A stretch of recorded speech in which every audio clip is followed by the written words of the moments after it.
11 ফেব্রুয়ারি থেকে পরবর্তী 10 দিন জেলায় জেলায় সভা সমাবেশ কর্মসূচি ঘোষণা করেছে বিএনপি।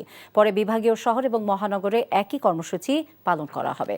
বিকেলে নয়াপল্টনে বিএনপির কেন্দ্রীয় কার্যালয়ে জরুরি সংবাদ সম্মেলনে বিএনপির সিনিয়র যুগ্ম মহাসচিব রুহুল কবির রিজভী একথা জানান। বলেন, ভারতে বসে ফ্যাসিস্ট শেখ হাসিনা প্রতিনিয়ত ষড়যন্ত্র করছে।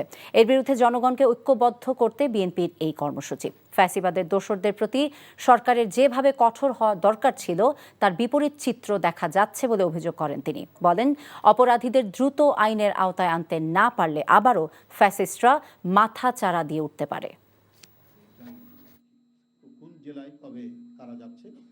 অবিলম্বে ফ্যাসিস্টদের সহযোগীদের বিরুদ্ধে কঠোর ব্যবস্থা গ্রহণ করতে না পারলে আবারও হাসিনার দোসরদের পরাস্ত করা কঠিন হবে। ফেব্রুয়ারি মাসে আমাদের রাজনৈতিক কর্মসূচি থাকবে, চলমান রাজনীতি এবং অন্যান্য বিষয়ে।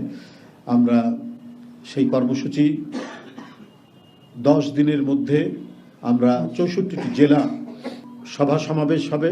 সেখানে দলের জাতীয় স্থায়ী কমিটির সদস্য থেকে শুরু করে জ্যেষ্ঠ নেতৃবৃন্দ তারা এই সভা সমাবেশে উপস্থিত থাকবেন।